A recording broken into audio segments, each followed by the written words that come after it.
Now let's begin by telling you that Inspector General of Police Kayode Egbetokun has ordered a ban on the participation of local security outfits, including the Western Nigerian Security Network known as Amotekun and the Vigilante Corps, in a move to secure the upcoming Ondo governorship election. In a statement on Sunday, police spokesperson Muyiwa Adejobi announced the deployment of specialized police units, including the Special Intervention Squad, Police Mobile Force, Counter-Terrorism Unit, Special Protection Unit, Explosive Ordnance Disposal, and the K9 Unit, to provide comprehensive security, aerial patrols using police helicopters and gunboats on waterways. The IG also issued a stern warning to any political thugs or individuals attempting to disrupt the elections scheduled for November 16, 2024, which will see no fewer than 17 political parties on the ballot. In the meantime, political parties and candidates in Ondo State have signed a peace accord ahead of the 16th November governorship election. The signing, which took place on Friday at the International Culture and Events Center in Akure, the state capital, was organized by the National Peace Committee, headed by former head of state Abdulsalam Abubakar. Some of the parties present at the signing of the peace accord include the All Progressives Congress, People's Democratic Party, the Labour Party, Action Democratic Party, and Zenith Labour Party, among others. Speaking at the event, the chairman of the Independent National Electoral Commission, Mahmoud Yakubu, urged the candidates and their parties to commit to a peaceful election. The sincere hope of the Nigerian Peace Committee that Ondo state elections will be free, fair, credible, and peaceful. And every one of us to ensure that we will maintain the peace in the country. Because if there is no peace, there is no country. The National Peace Committee accepted our request to devolve the signing of the peace accord beyond the presidential election to include off-cycle governorship elections in view of the tension and sometimes violence associated with these elections in the past. Ondo State has been a peaceful state. In fact, even during this campaign, it's been peaceful. And you don't enjoy this in most states when election is almost about a week to the D-Day. But today we are enjoying relative peace.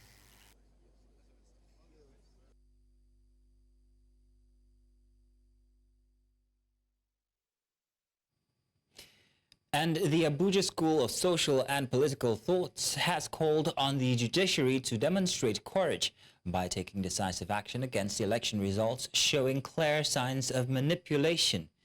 The call was made during the second edition of the Deepening Democracy series held in Nigeria's federal capital, where pro-transparency advocates and public policy experts gathered to address Nigeria's electoral challenges. Our correspondent Joshua Emarai brings us more detail in this report. The Abuja School of Social and Political Thought hosted another edition of its Deepening Democracy series in Nigeria's capital, Abuja. The event brought together members of several pro-transparency organizations who called for urgent reforms so as to overhaul the election results coalition and transmission process managed by Nigeria's Independent National Electoral Commission. As we head to future election, not Ondo will not solve what I'm going to propose, because the system is still the system now. As what presents to us an opportunity is the electoral reform.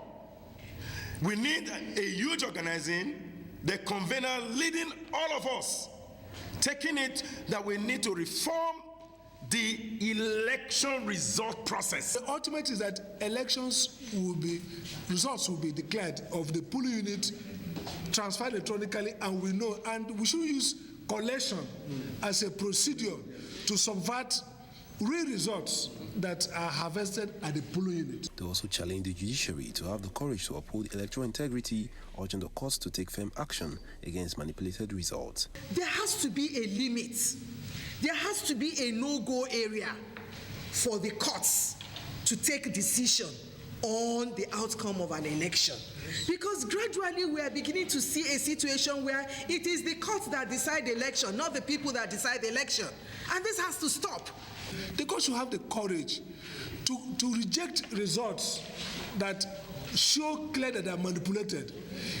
The court may not pronounce a winner. The court can remand those results to INEC to take consequential action. If the courts cancel elections where politicians have spent billions to rig, they will be less inclined to bribe either INEC or police for electoral results, knowing that ultimately those results can be cancelled. They also cautioned against appointing officials from Nigeria's Independent National Electoral Commission who will undermine transparency in election management in the country. In Abuja for News Central, I am Joshua Imarai. The national leader and presidential candidate of the New Nigeria's People's Party in the 2023 general elections, Rabiu Kwankwaso, says Nigerians, especially Southeasterners, must be vigilant in selecting their leader come 2027. Addressing some party faithfuls at the party secretariat on Bende Road in Umuahia on Saturday, Kwankwaso regrets that the citizens are living in penury in the midst of abundance. He therefore called on people to reject such persons with tendencies to impoverish them in the next general election. And on to more news now. Hundreds of support groups of President Bola Tinubu converged on the nation's capital, Abuja, expressing displeasure over their abandonment by the president in the appointments of his federal cabinet. The Director General of the Confederation of All Progressives Congress support groups, Professor Kailani Mohammed, says that despite their sacrifices during the general elections, which secured the victory of the president, they have been left in the cold. He says that only close allies of the president, referred to as Lagos boys and other persons from Yoruba extractions, have been compensated by the president. And now we go on a very short break. When we come back, more news coming your way this hour.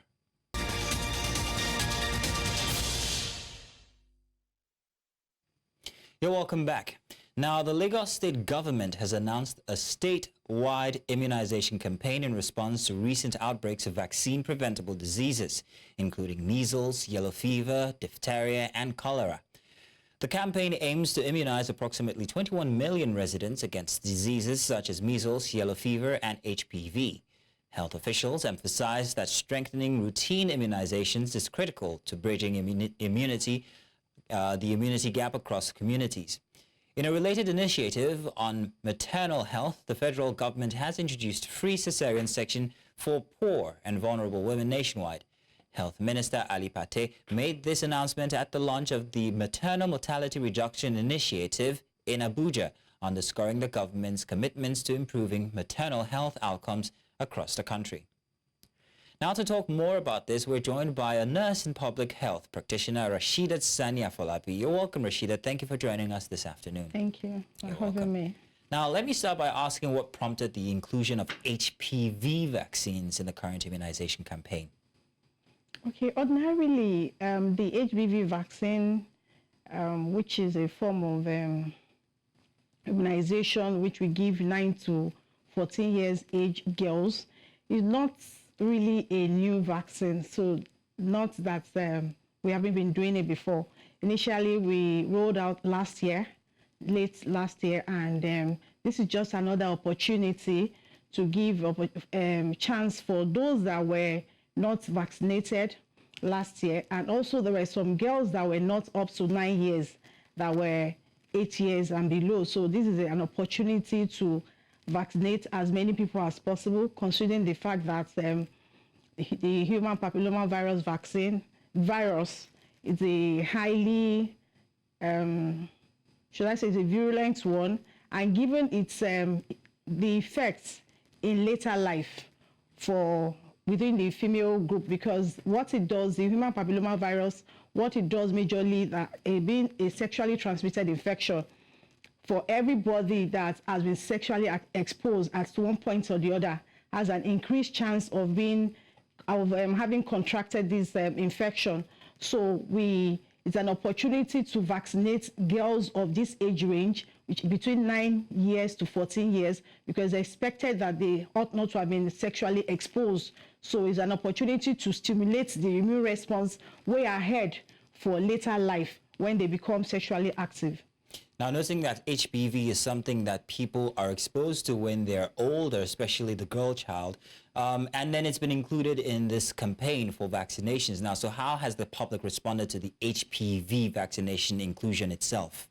Okay, remember I mentioned that we started last year, I think the first week in November to be precise, but being that it was, it's given free, then it was free and even now it's free.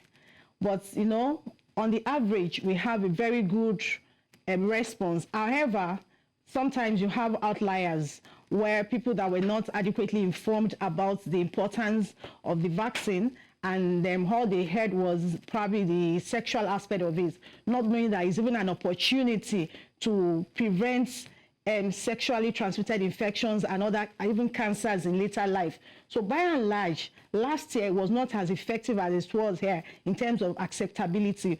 But lately that we started this round of the vaccination, it's been massive. The demand has been so high, and we are happy that people are better informed. Just the way we are doing right now is an opportunity to further educate people and to get the right information from the right sources. Is that also how the yellow fever vaccine works, that it's been administered early in life? Is that to protect against something that might happen after? Absolutely. All vaccines, right from the time the child is born, usually the day the child is born, we start vaccinating the child, given the advantages of immunization. So the child, when given BCG, and all we give is to protect against such vaccine preventable diseases in later life. So for yellow fever, it's usually given at 9 months, routinely with measles vaccination. But because of the pockets of cases that have been reported across the country, it's been quite alarming, unlike what used to be. So because of various factors ranging from our population, hygiene, and the likes, that's one of the reasons why we are doing this. And we've had cases also in Lagos State. So that's enough is an indication for the vaccination. So we give this to adults and also children, but the range we are giving is from 9 months up to 44 years. So for the children, is a second opportunity for them to be vaccinated against yellow fever disease, which you know is a highly virulent disease and can be very fatal because it's an hemorrhagic disease. Then for adults is a first opportunity for those that were not vaccinated earlier. And for those that were even vaccinated at some point in their life, it's also another opportunity to boost their immunity against the yellow fever disease.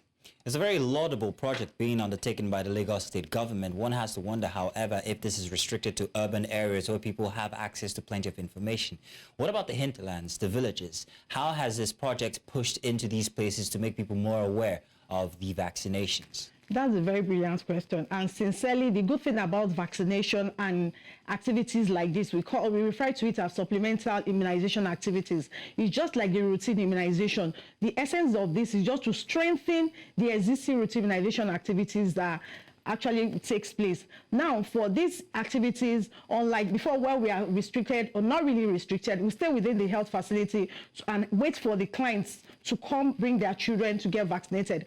But for the purpose of this, we have to go all out. We've been to everywhere, both the hard-to-reach communities, even over the land, interlands, everywhere, just to ensure that no one is left behind. Because the more people that are vaccinated, the better for us, which we refer to as the herd immunity. When majority are vaccinated against a particular disease or infection, it increases the chances of being a better immune community and reduces the cases of infection. So whether urban or rural, it's everywhere. And it's even been conducted in other parts of the country. So it's just that Lagos State is just having its own round of the implementation.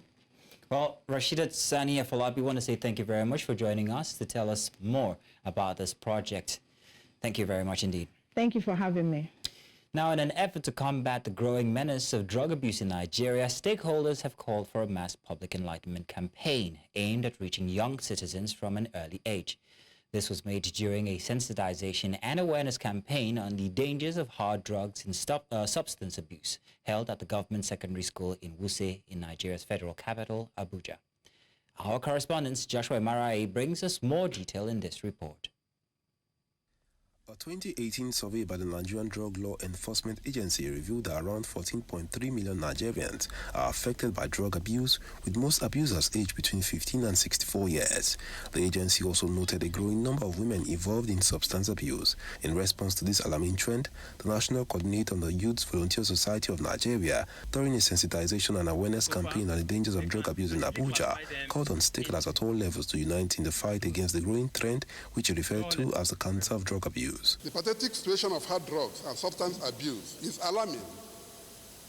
This is the main reason we came out to intervene by educating our children and vulnerable youth on effects of hard drugs and substance abuse. We want to use this medium to appeal to public-spirited individuals, corporate organizations, NGOs, government at all levels to assist in taking this sensitization and awareness to urban and rural areas of Nigeria.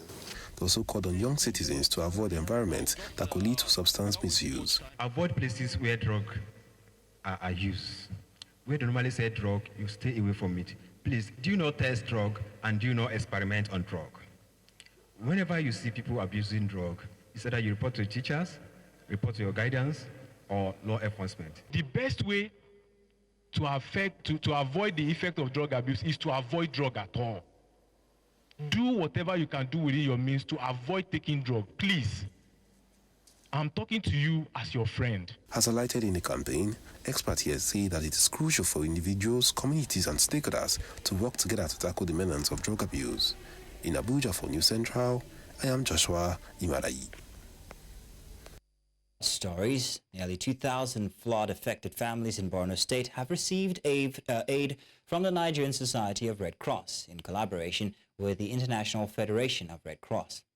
News Central's Umaru Kirawa reports that the relief items provided include financial assistance of 100,000 naira per household, as well as essential items such as mosquito nets, blankets and buckets. These provisions are expected to improve the living conditions of flood victims who have been displaced by the recent devastating floods in the area. A lot of things in the back, of which it will help them and their families to at least live a better life after the flood. Muna fama dai rayuwa sai godiya alhamdulillah mun dan fara dan gyare-gyaren mu dai insha Allah Allah ya taimaka mun gode Allah ya saka da alkhairi. Gashi mun samu 100 da bokitin mu da kayan mu a bako abu da yawa ne a ciki ya ma yawa ma ka irga ma dan abun ya fa sai godiya kawai ba abun fada. Now, the death of the former Chief of Army Staff Lieutenant General Taoreed Lagbaja came to many Nigerians as a shock. In Plateau State, our correspondent Chizoba Nyonwe sampled the thoughts of some citizens and visited the Nigerian Army formations in the state to get the sense of what this mood is like. Her report.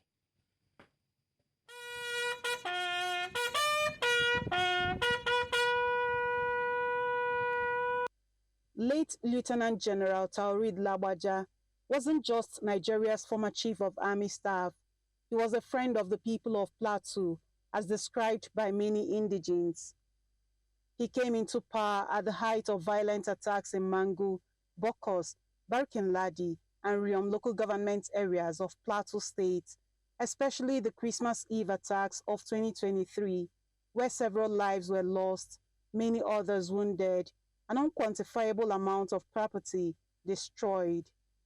The people of Plateau State felt his impact through the swift intervention of the military, using the General Officer Commanding 3 Armored Division and Commander Operation Safe Haven, Major General Abdusalam Abubakar, to quell the situation.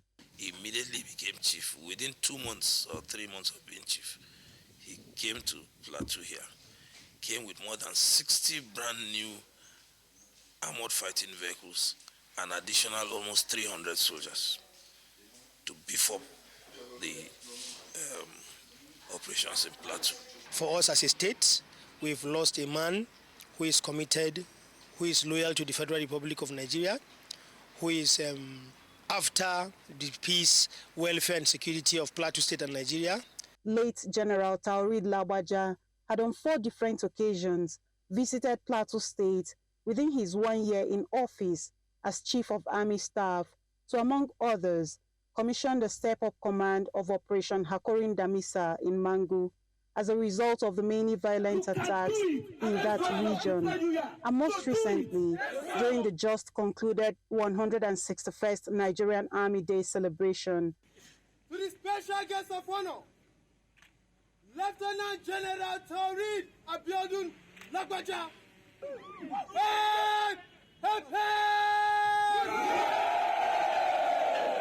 At the headquarters of the 3 Armored Division and Operation Safe Haven, condolence registers have been opened in his honor, and officers and men of the formations adorned themselves with black armbands to signify their mourning mood. Also, flags will fly at half-mast for 7 days, as ordered by Nigeria's Commander-in-Chief of the Armed Forces, President Bola Tinubu. If we allow ourselves to be demoralized, then we have failed him, and it will mean that we have put a smear on his memory. So I urge all of us, the GOC officers, men of the 3D Operation Safe Haven, and the whole Nigerian Army, let them keep up the pace. Let us chest out, look ahead, and continue to be the professional soldiers we are, so that the memories of General Lagbaja will continue to be fresh and be held in high esteem. While Nigerians continue to mourn the passing of the former Chief of Army Staff, Lieutenant General Taoreed Lagbaja, it is expected that the new Chief of Army Staff will consolidate on the peace achieved so far on the plateau and Nigeria as a whole. From the 3 Division Maxwell Kobe Cantonment in Jos for News Central, Chizoba and Nyowe. Now, Togo, Guinea-Bissau, Gambia and Cote d'Ivoire have pledged to support Nigeria's bid for a permanent seat on the United Nations Security Council. This was revealed by Nigeria's Minister of Foreign Affairs following his visit to the 4 nations as part of a shuttle diplomacy effort expected to boost ties and cooperation in several other sectors. Amadine Uyi reports. It was an opportunity to update Nigerians on the visit to 4 key West African nations by the Minister of Foreign Affairs, Yusuf Tuga. We embarked recently on some shuttle diplomacy to Togo, to Guinea-Bissau, Gambia, and Cote d'Ivoire. And we did so in Nigeria's capacity as chair of the ECOWAS heads of state and government. President Bola Ahmed Tinubu is the current chair. The minister says that the meeting was an opportunity to boost regional cohesion in an increasing multipolar world. He says that Nigeria has sought their support in its quest to get a United Nations Security Council seat, which received support from the countries. Everywhere we went, we also had the opportunity to discuss and solicit support for Nigeria's intention to become a permanent member of the United Nations Security Council, because this is something that is a hot topic at the moment. He says that the visit also opened opportunities for Nigerian banks, as a formal request was made for them to come establish their branches in their countries. He says pledges were also made to support Nigeria's candidates seeking a seat at the International Court of Justice. In Abuja for News Central, I am Amadine Uyi. Welcome back.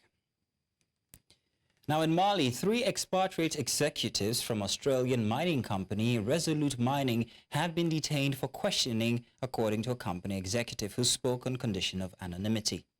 The executives are reportedly under investigation on suspicions of providing false information and misappropriating public assets. Resolute Mining, which holds an 80% stake in the Siama gold mine in northeastern Mali, operates alongside the Malian government, which owns the remaining 20%.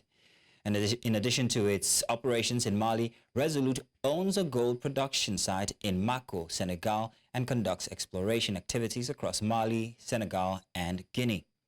This marks the second instance in just over a year, or rather in just over a month, in which employees of the foreign mining company have been detained in Mali as the country's military junta pushes for tighter control over the lucrative mining sector.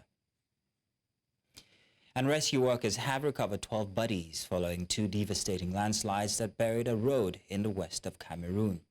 According to West Region Governor Augustin Awafonka, the likelihood of finding survivors has diminished, though he confirmed that the search for additional bodies is still underway, with dozens more people reported missing. The landslide struck the Deshang Cliff Road on Tuesday, with a second slide occurring as emergency workers attempted to clear the route using heavy machinery. Cameroon's roads are notoriously hazardous. Recent World Health Organization data shows that the country records nearly 3,000 traffic-related fatalities annually. This translates to more than 10 deaths per 100,000 inhabitants. Just 2 months ago, a tragic accident in the same region saw a tractor-trailer plunge off a cliff near Deshang, resulting in 8 deaths and 62 injuries, including children. And now in Mauritius, voters turned out early on Sunday to cast their ballots in a tightly contested parliamentary election, with a strong police presence at polling stations and opposition warning about potential fraud. The election comes on the heels of a historic agreement in which Britain ceded sovereignty of the Chagos Island to Mauritius, marking a major milestone after decades of dispute. Prime Minister Pravin Jugnauth, who had anticipated a boost from the Chagos deal, faced a setback when leaked recordings of politicians, diplomats and journalists emerged online last month, sparking a political scandal. In response, authorities initially imposed a social media blackout to limit the fallout, but were forced to reverse the decision after facing intense backlash from opposition parties and from the press. The incident has fueled concerns over what some critics describe as a decline in Mauritius' long-standing democratic values and civil liberties. EU Foreign Policy Chief Joseph Borrell reaffirmed unwavering support for Ukraine during a visit to Kiev on Saturday, marking the first high-level EU visit following Donald Trump's U.S. election victory. Borrell's visit comes amid concerns across Europe and Ukraine that Trump's administration could reduce or end Washington's extensive military and financial aid for Kiev's defense against Russia's invasion. During his campaign, Trump questioned the continuation of significant U.S. support to Ukraine and suggested he might negotiate a rapid settlement to end the conflict. Since Russia's invasion in 2022, European nations have collectively contributed approximately $125 billion to support Ukraine, while the U.S. has provided over $90 billion, according to data from the Kiel Institute. This visit is to stress the European Union support to Ukraine. This support remains unwavering. This support is absolutely needed for you to continue defending yourself against Russian aggression. We have to do more and faster. More military support, more training capacities, more money, faster supplies, and also the permission to strike the enemy on their military targets on its territory. It's not enough to stop the arrow. You have to attack the Arcus. Україна збільшила оборонне виробництво у 6 разів з початку повномасштабної війни, і наш пріоритет – виробництво дронів та далекобійної зброї, зокрема балістичних ракет. Закликаємо Євросоюз та держави Євросоюзу до збільшення інвестицій в український оборонний сектор, бо це інвестиція в загальну європейську безпеку. Якщо не будуть відповідні реагування чи запобігання, Росія буде спроможна виробляти на 30% більше артилерійських снарядів, ніж усі країни Європейського Союзу разом узяті. Тому треба вже зараз відповідно стратегічно осмислювати це, стратегічно запобігати. Now, in Valencia, tens of thousands took to the streets Saturday to protest against the government's response to last month's catastrophic floods, the deadliest in decades. Demonstrators, some chanting "murderers, murderers," and holding signs criticizing both Valencia's regional president and Spanish Prime Minister Pedro Sanchez, expressed frustration over the authorities' handling of the disaster. The floods, which claimed the lives of at least 220 people and left towns covered in mud, have sparked anger amongst residents. Many are particularly upset about the delayed warnings, with some noting that official alerts only reached some phones after cars were already being swept away by floodwaters.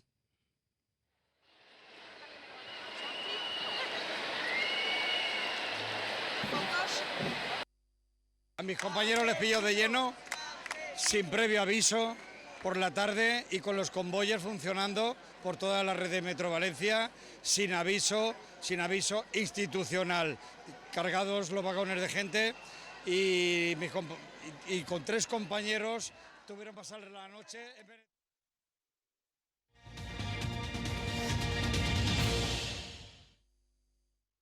Business now. As the global economic landscape continues to evolve, Africa's relationship with the United States is poised for significant changes.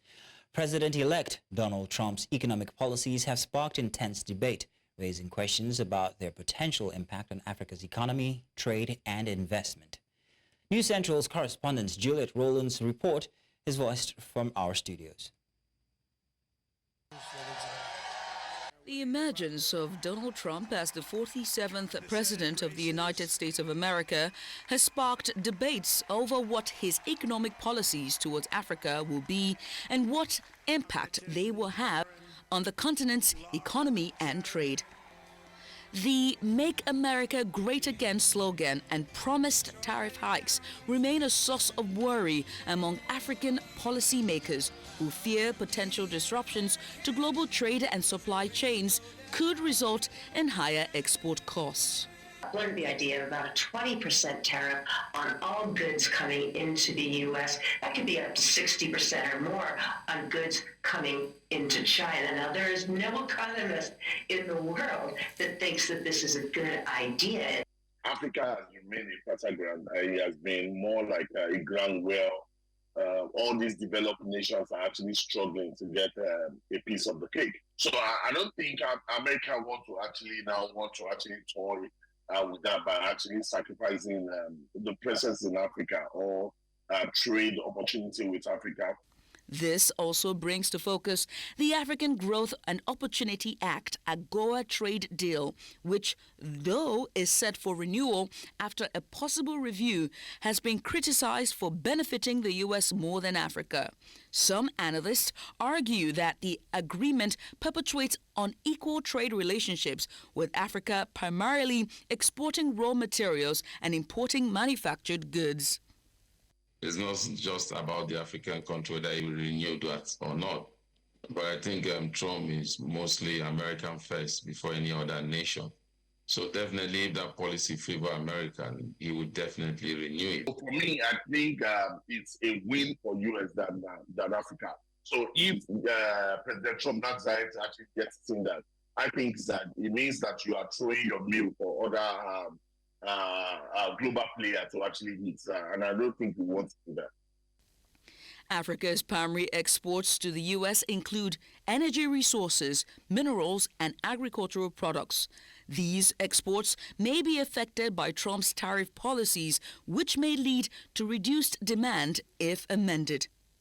Ethiopia has coffee, and Nigeria has cashew nuts, Nigeria has many other things like that we actually export to America. You have chemicals like precious metals, and these are more like natural resources that are being exported. We have steel that we actually export to United States. We have cotton, and these are some of the things that are being exported. And sincerely speaking, like I've always mentioned, that it's not a good deal for Nigeria, because imagine Nigeria exporting cotton, and at the end of the day, we will end up actually bringing in fabrics into the country.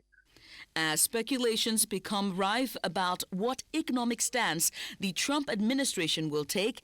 African countries may need to take proactive steps to navigate potential impacts. This may include economic diversification, enhanced productivity, and the strengthening of regional trade.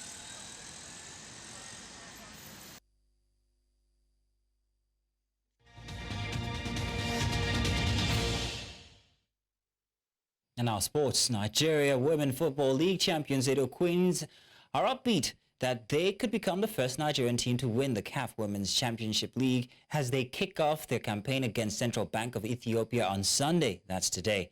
The fourth edition of the money-spinning competition began on Saturday, and the Nigerian side will look to brighten their chances with a win in their first Group B game at the Larbi Zuli Stadium, Casablanca, Morocco.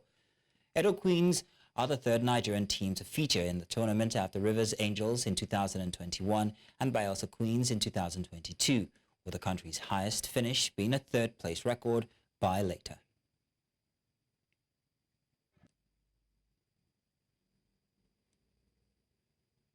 I feel great. The biggest competition in female football in Africa, so I feel great to be the coach of Egbetokun. I'm happy, we are good, we are having. And that's all this hour. But before we go, let's take another look at some of the major stories we brought your way. IGP deploys specialized police units, bans local security outfits for Ondo governorship election. And rescue workers recover 12 bodies and dozens still missing after devastating landslide in Cameroon. Voters cast ballots in tightly contested parliamentary elections in Mauritius. And now do remember that you can watch News Central live on DSTV channel 244, or rather channel 422, Star Times channel 274, Avo TV, and of course on YouTube. Many thanks for watching. My name is Mazino Appeal.